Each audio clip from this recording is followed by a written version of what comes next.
Welcome to a new time. Welcome to a new era. This ain't WCW.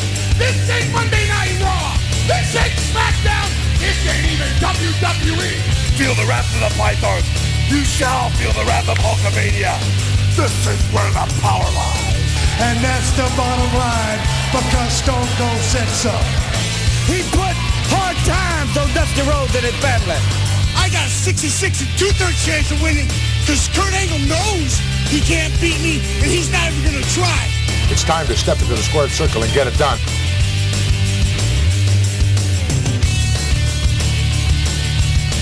Happy New Year! Welcome everyone to the Legends and Champions podcast for the first show of 2025. How is everybody doing?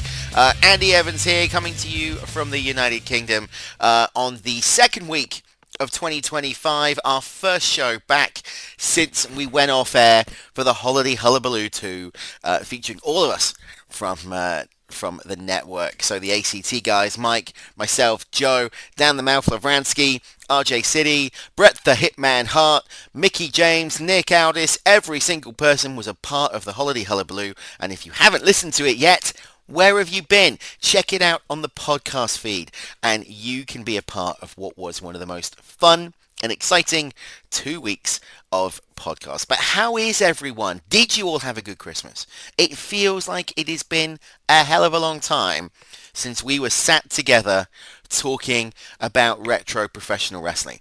The last time we spoke, I could barely talk. So my voice is back, which is great. I'm not coughing. So you're going to be stuck with me for a while, hopefully uninterrupted. Did everybody have a good New Year? What did you do? What did everybody do for New Year? I know we're 2 weeks in now, but it still feels like, how long do you say? This is the big question, right? I've always asked this question, and no one's ever given me an answer. How long into the month do you say Happy New Year? Because we're still saying it now, right? Over here in the UK we are anyway. We're still saying Happy New Year, Happy New Year, Happy New Year, Happy New Year, Happy New Year. When does it get old? At what point do you turn around and go, I'm not saying it anymore? Because it all seems to naturally kind of die a death. Do you know what I mean? What's the rules? No one ever tells you what the rules are for how long you say Happy New Year. Yeah. Interesting. I don't know it. I don't know the answer. I don't know what the answer to that is. But let me know on the Facebook group how long it is when you stop saying Happy New Year.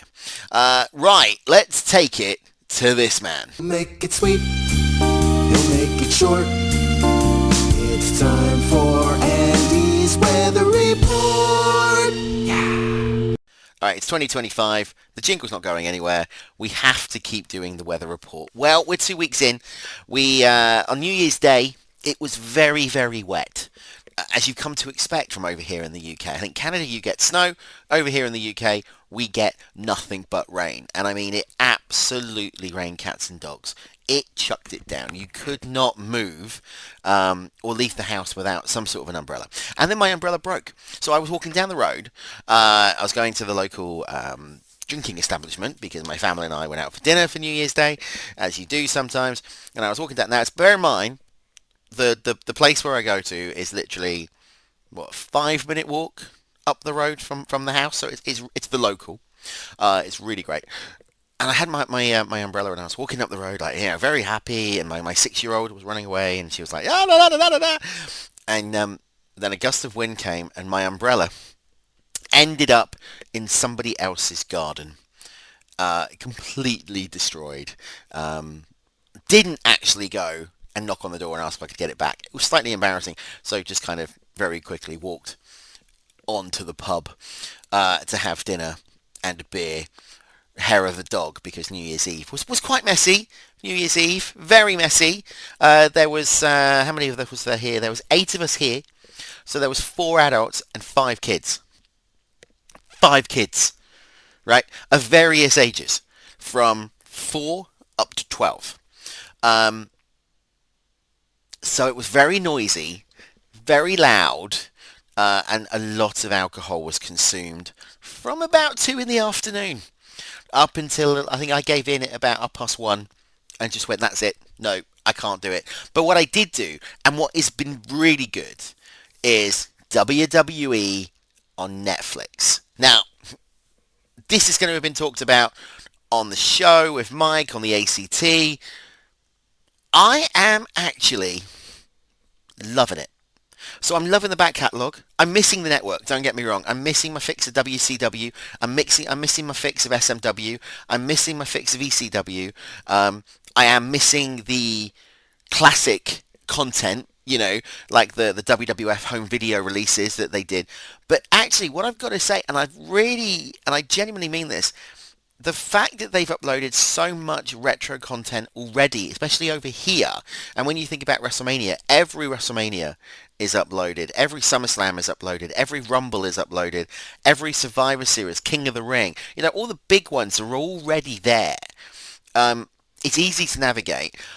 My only gripe with WWE on Netflix is that I think it gets lost in the shuffle, so to speak, because there's so much content. It needs its own separate tile, its own separate section, where you can quite clearly see Raw, you can quite clearly see From the Vault.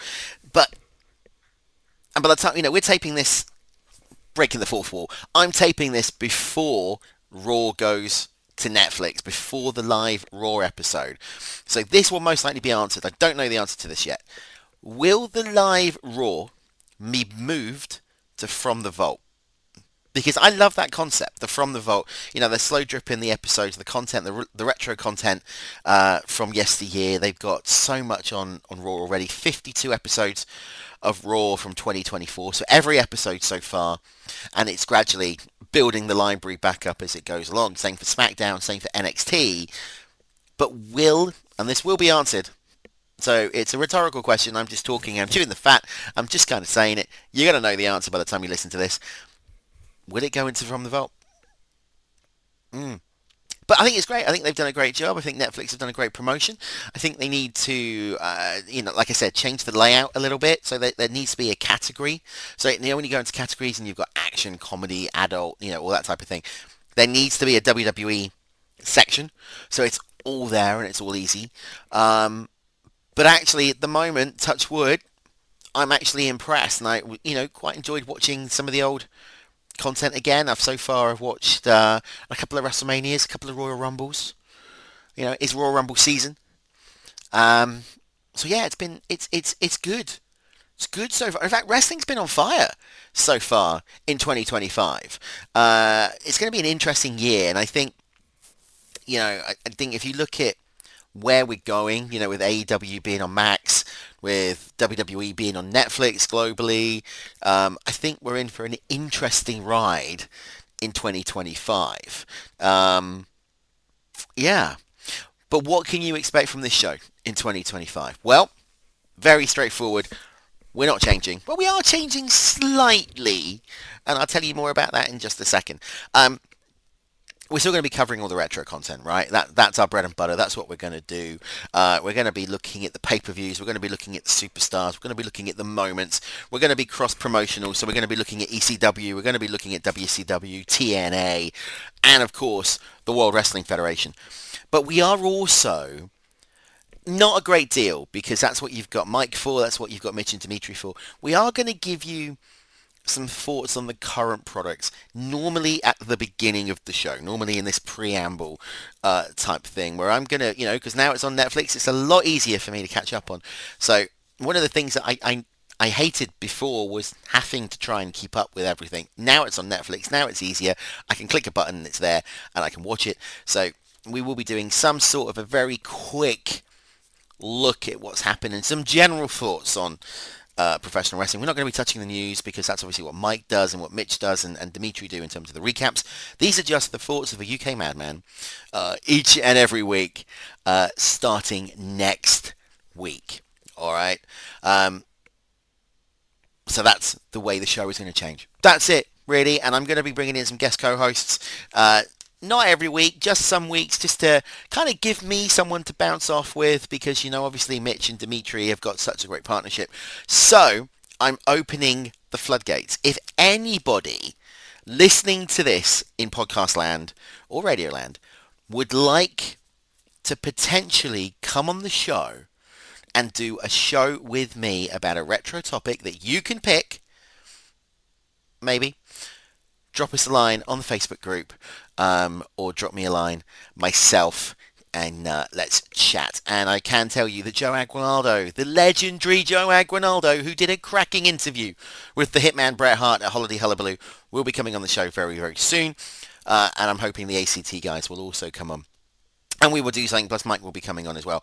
So, a lot of things happening here on Legends and Champions. But enough of me yakking on, boring you. You're going to be hearing much more about that in a minute. Let's go to a break. When we come back, it's topic of the week. I'll tell you what it is in a second.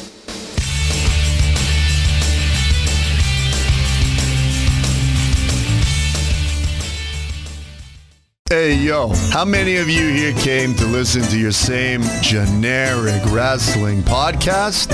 Or how many of you came to listen to the alternate commentary table every single Saturday? You're going to get our perspective of what the real fans of wrestling think, and no one does it like us. Subscribe and stream to the Maguire on Wrestling podcast feed anywhere where you're streaming your podcasts. Survey says one more for the Greek guys. Chair shot.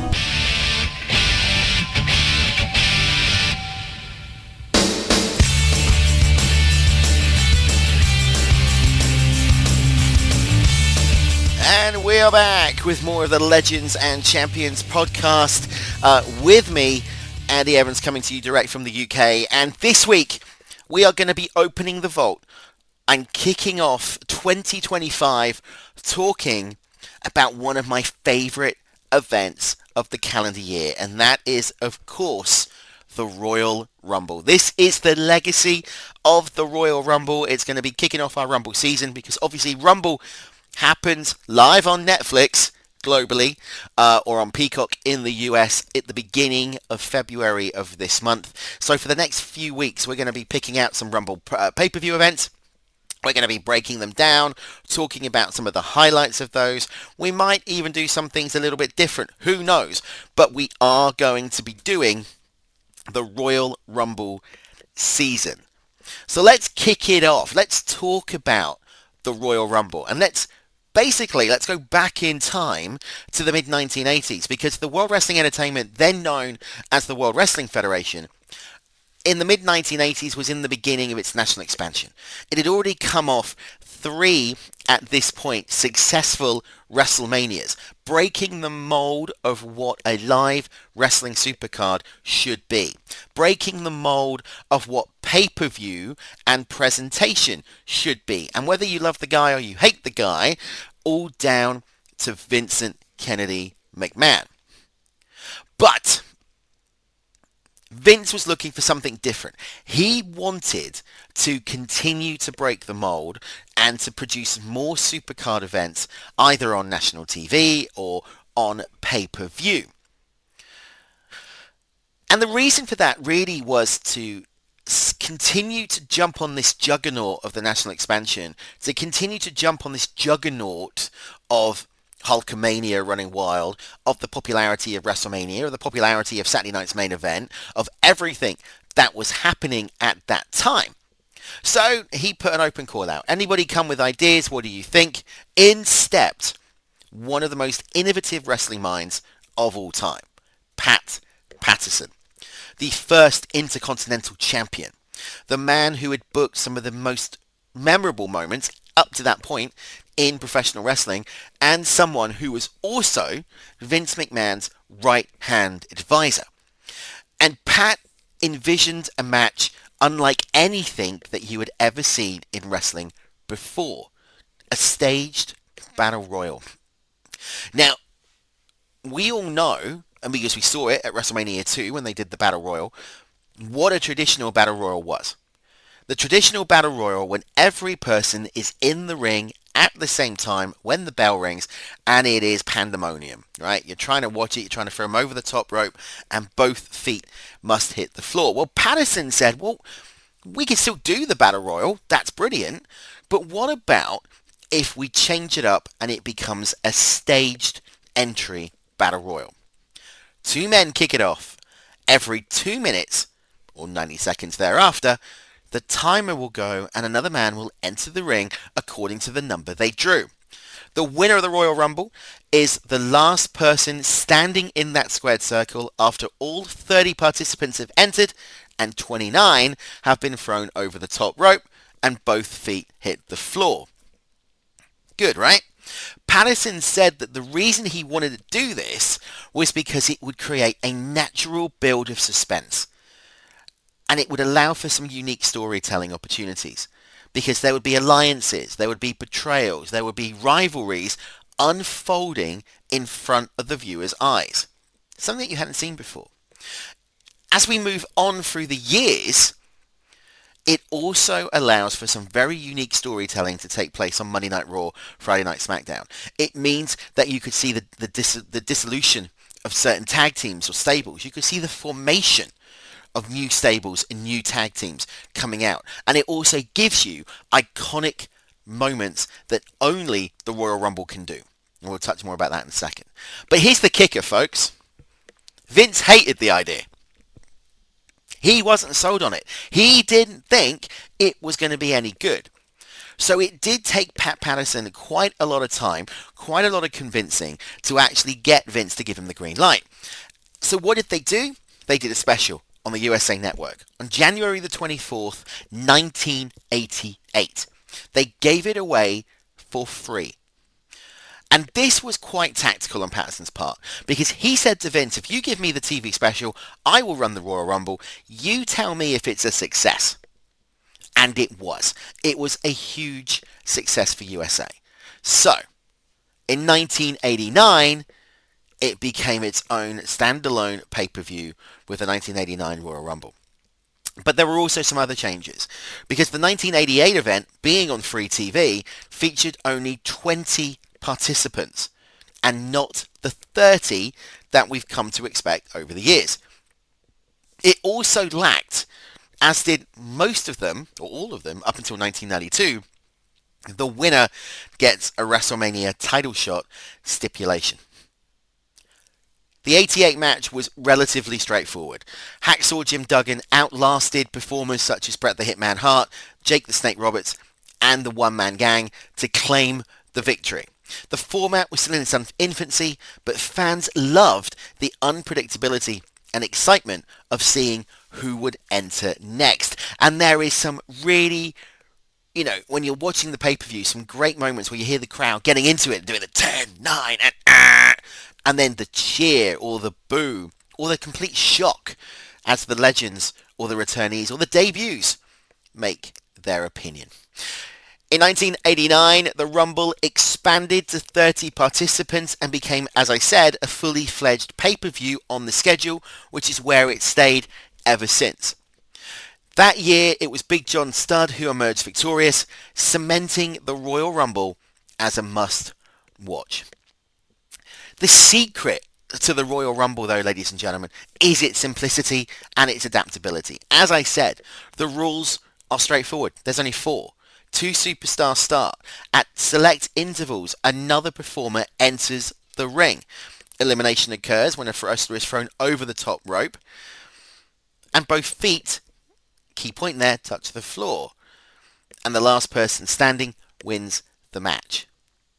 You don't know. You have an idea. I love the Royal Rumble because it's one of those things where I think for an hour you can kind of just have that disconnect from storylines and watch some of the moments and watch some of the spots and kind of go, yeah, I think this dude's going to do it, or I think this dude. You know, if you've been in the industry or if you've been a fan for a long time, realistically, who's going to win the Royal Rumble?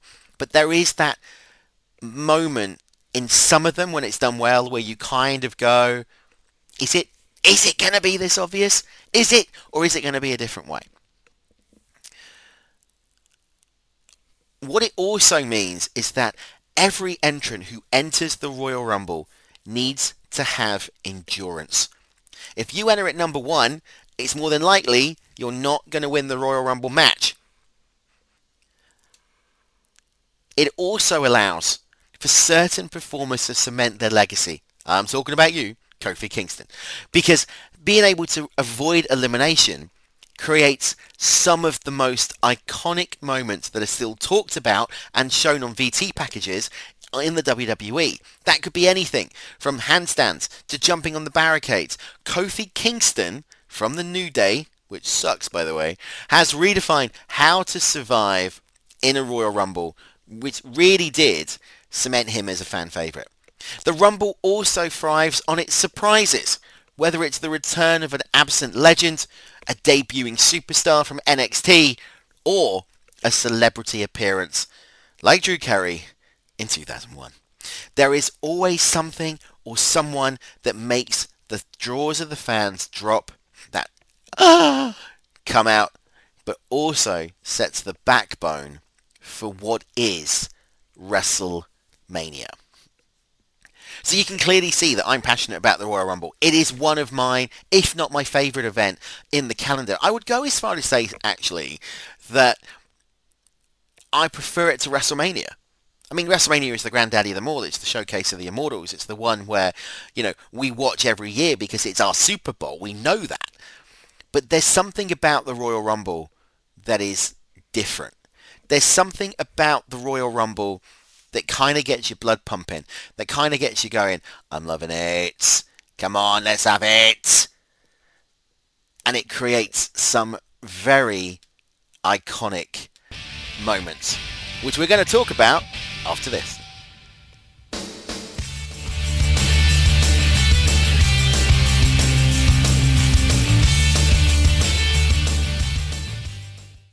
If you like McGuire on Wrestling, you need to subscribe to the free McGuire on Wrestling podcast feed.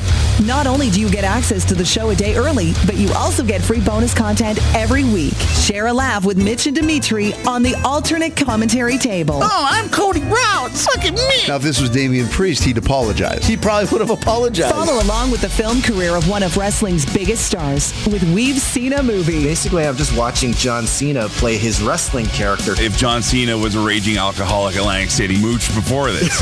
Get all these shows, exclusive interviews, and more for free by subscribing to McGuire on Wrestling, wherever you get your podcasts.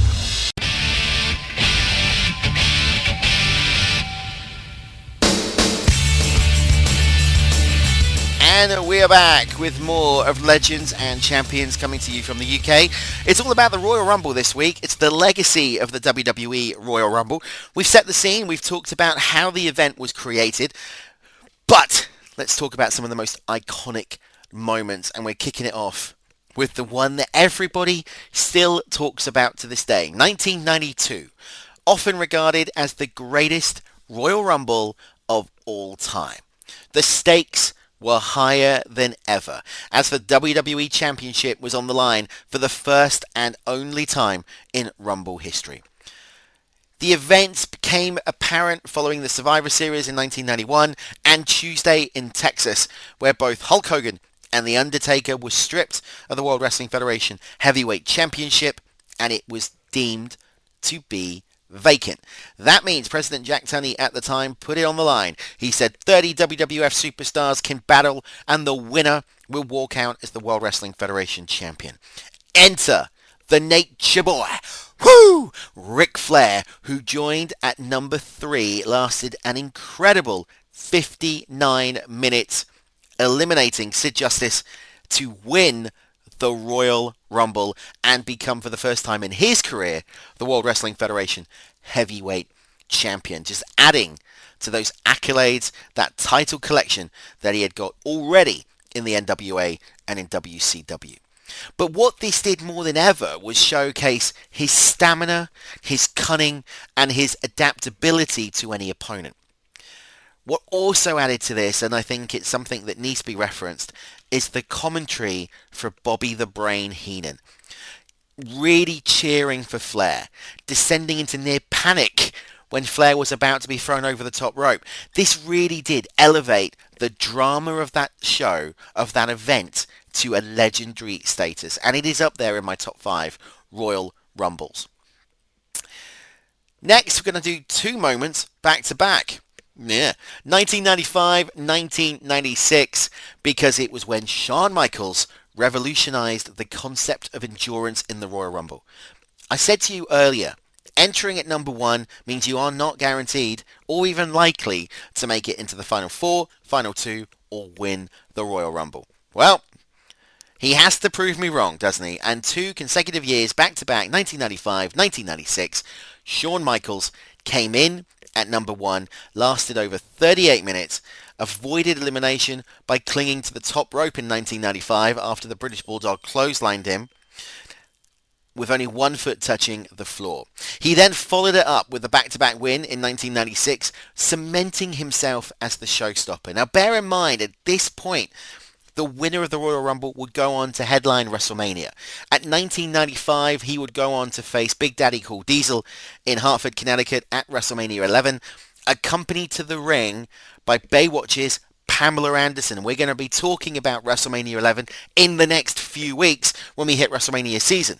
In 1996, he went to WrestleMania 12, facing off against the Hitman in the Iron Man match for 60 minutes plus overtime, walking out as the World Wrestling Federation champion, creating his legacy as Mr. WrestleMania. I want to go back one more year before that to the Royal Rumble of 1994, which you can listen to on the archives of this show. Bret the Hitman Hart, the total package, Lex Luger, All-American, made in the USA, whatever you want to call the guy. Double elimination, both feet hit the floor at the same time, or did they? Which meant that both men went to WrestleMania 10 to compete for the World Wrestling Federation Championship against either Yokozuna or the other person. And regardless of where you are at that point, when you're looking at the different camera angles, I mean, it was a feat to be able to pull this off because the timing had to be spot on, but they pulled it off.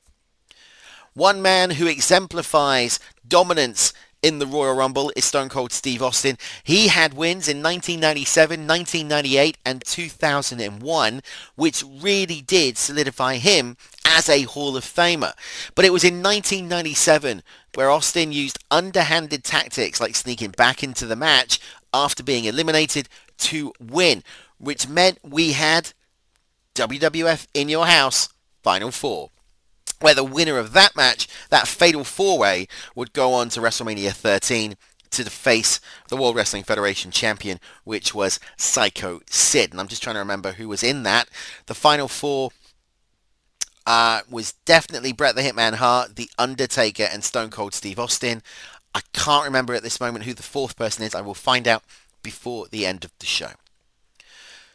In 2018, after decades of only having the Men's Royal Rumble, WWE introduced the Women's 30-woman Royal Rumble match, which saw Asuka become the first ever female winner.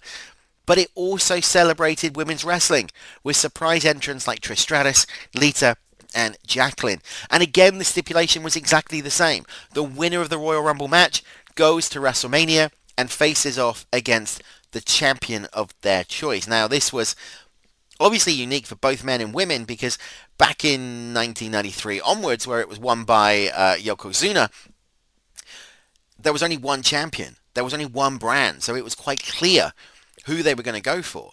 But from 2004-2005, when the brand split kind of came in, it opened up this unique concept of, could a SmackDown superstar challenge for the Raw Championship? Could a Raw superstar challenge for the SmackDown title?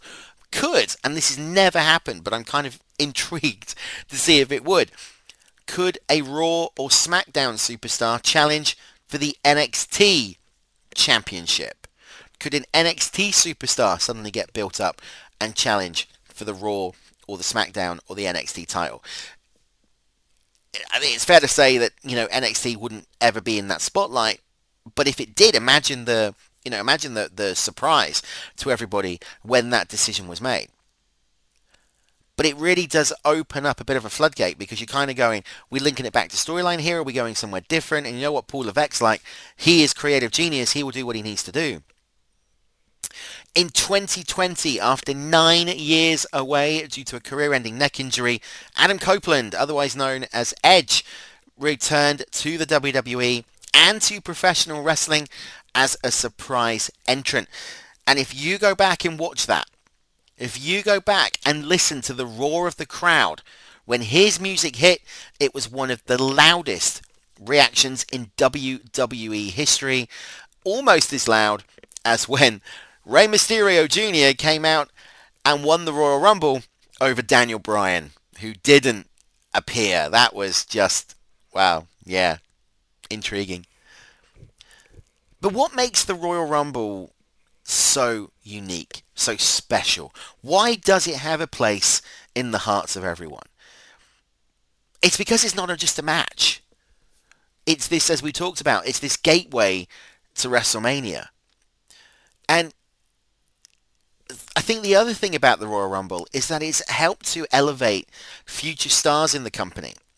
Like Drew McIntyre's victory in 2020, which led to him going over Brock Lesnar at WrestleMania 36, or Bianca Belair's 2021 win, which culminated in her historic main event against Sasha Banks at WrestleMania 37, to Rhea Ripley winning the 2024 Women's Royal Rumble, headlining WrestleMania against Charlotte, and walking out as the WWE Women's World Heavyweight Champion, or WrestleMania 39, whichever one it was.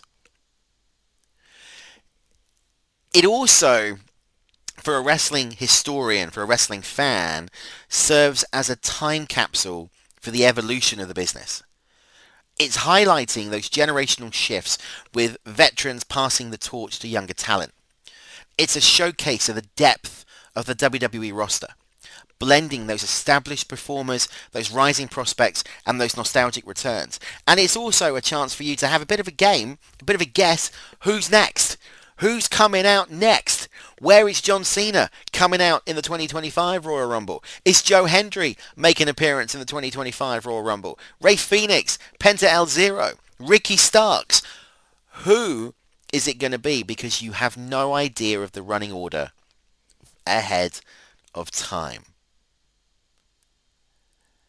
When you get to the final four, you kind of go, I can see it. Then they pull out the shock. It makes superstars. We go back a few years ago to the year after Cody returned. And it was Cody versus Gunther. The Chop Fest. Logan Paul flying from one corner of the ring to the other onto Ricochet. Still talked about to this day. To the crisscross in 1990 between the Hulk Hogan and the Ultimate Warrior, the World Wrestling Federation Champion, the World Wrestling Federation Intercontinental Champion, setting up that match at WrestleMania 6, champion versus champion, title for title. The Ultimate Warrior facing off against Sergeant Slaughter for the championship at at Royal Rumble 1991, with the Macho King Randy Savage coming down, scepter to the eyes, costing the championship. Setting up Hogan versus Slaughter, setting up the Macho Man, the Macho King versus the Ultimate Warrior in the career-ending match. This is it. It's pop culture. It's why it's here. This is what makes us wrestling fans. Getting into the excitement of what's going to happen at the Royal Rumble. The favourite time of the year. It's when you don't know who is going to be appearing. Is The Rock going to be returning at the 2025 Royal Rumble? Will Steve Austin come out of retirement just for a moment? We know John Cena is going to be there. It's the kickoff of the John Cena retirement tour, right? We know that. But where's he coming out? Who's number one? Who from NXT is being brought up? Who? It's endless. And I can't wait for the predictions. I can't wait for the preview of the Royal Rumble. Any of the shows on the network. If you want me on, shout. I will be there. This is the Royal Rumble. This is it. I'm pumped already.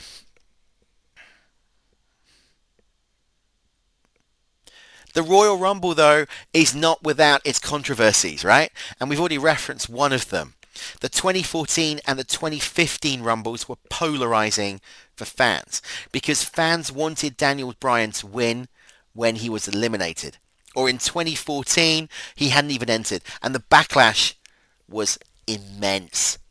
In 2015, Roman Reigns won the Royal Rumble. The crowd reaction was so negative that not even The Rock could change public opinion. Because, as we've said, the fans don't care when it gets to the Royal Rumble. You get bought in to it. It's just there. It's just amazing. But when booking doesn't align with fan expectations, it can backfire, and we've seen that so many times in the Royal Rumble.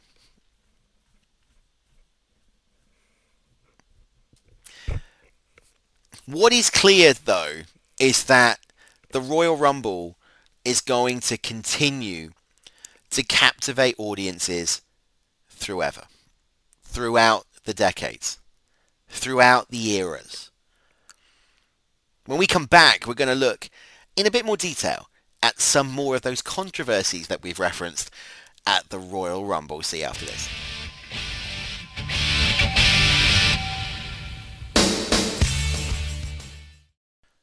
Alright, that didn't work as I expected, but we're back! There we go. Right, so let's talk about some of the other Rumble controversies. We are gonna talk about the Daniel Bryan backlash. We referenced it just before we went to the break, but we're going to talk about it now. In 2014, Bryan was at the height of his popularity, riding a wave of fan support thanks to the yes movement. And I was one of them. I was doing the show called the Total Wrestling Show back in the day, and I remember doing the preview for this with Dan and the rest of the team, and we were sat around the table and we were talking about the 2014 Royal Rumble. We were talking about who was going to enter, who was going to be surprised, and who was going to win.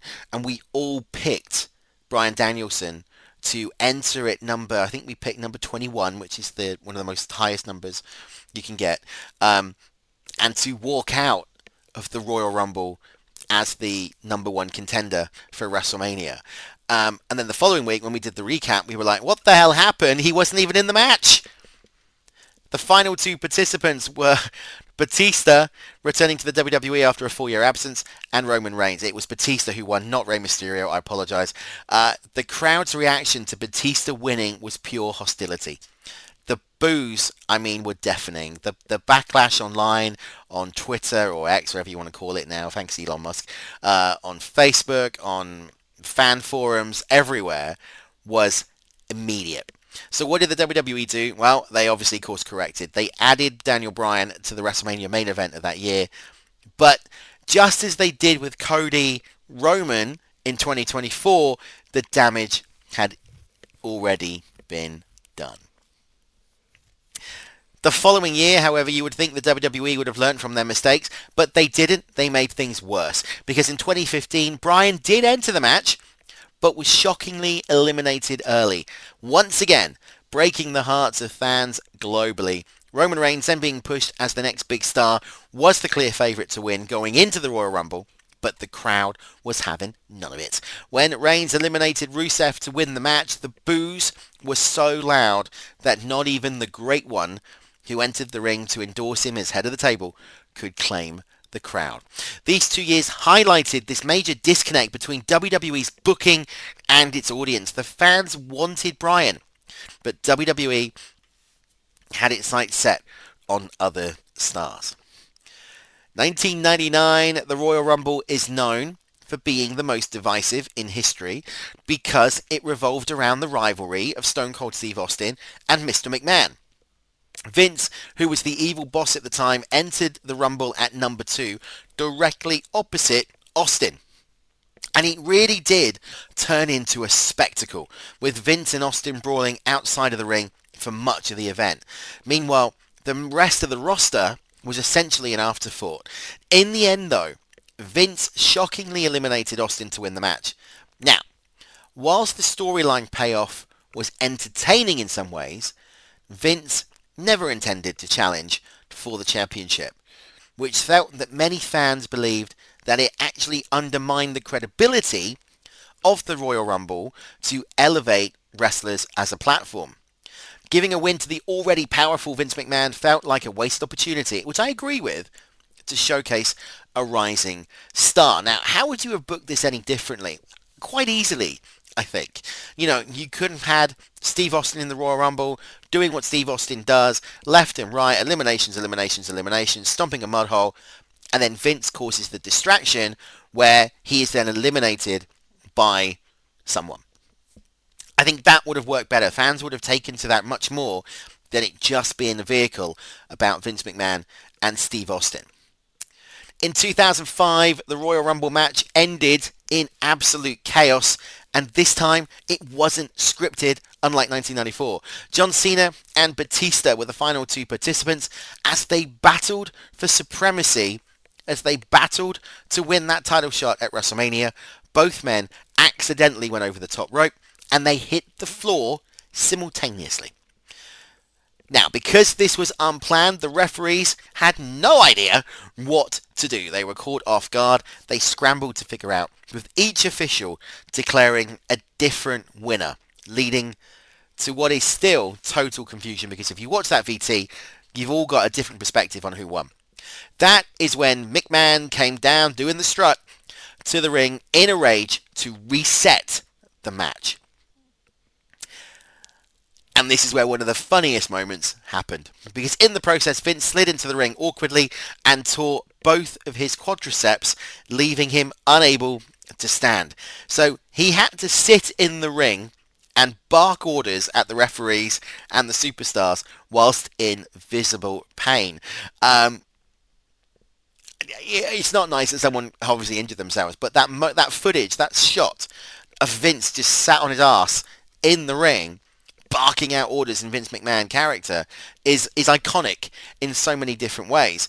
The match was restarted. Batista won it.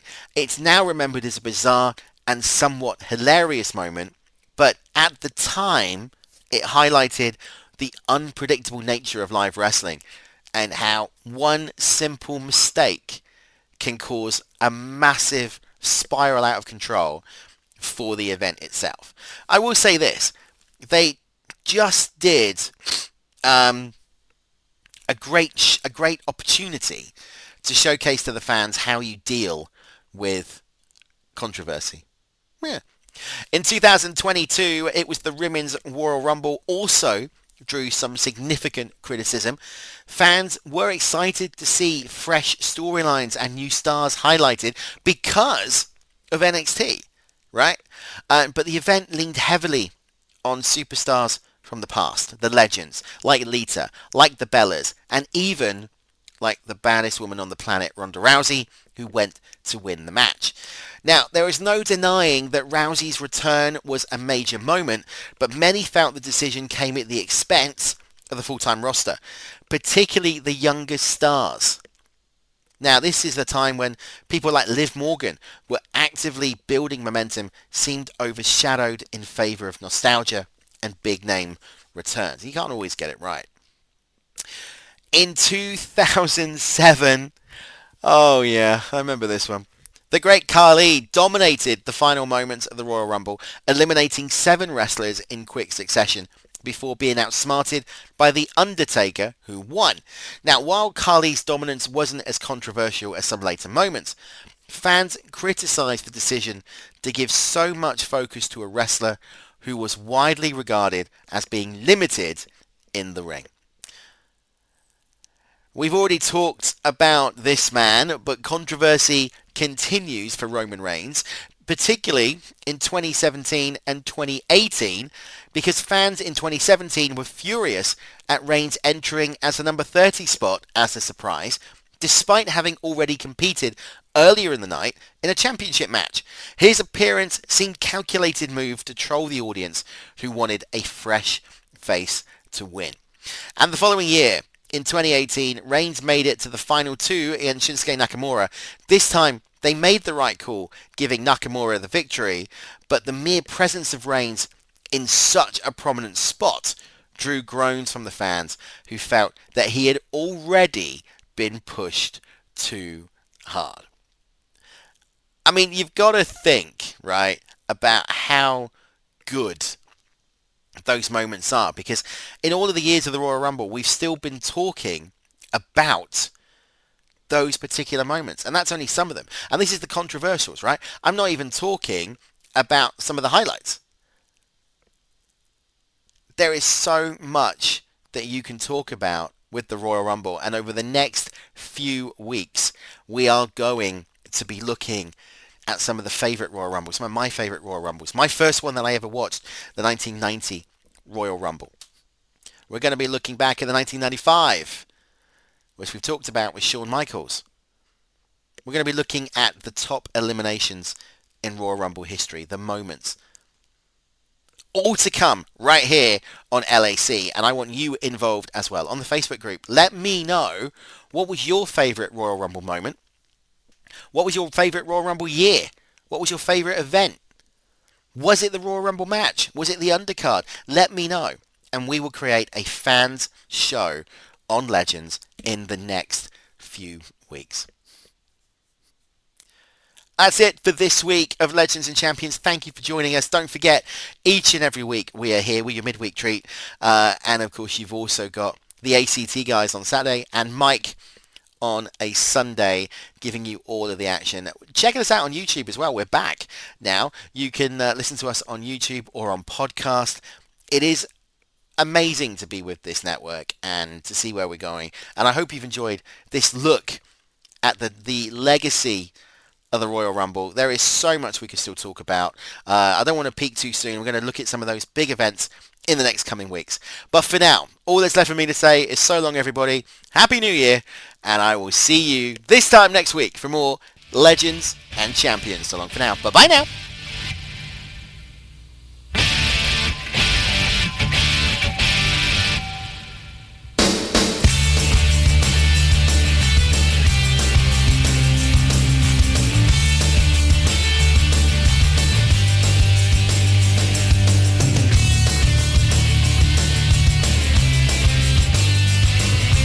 This has been Legends and Champions with Andy Evans. Thank you for listening.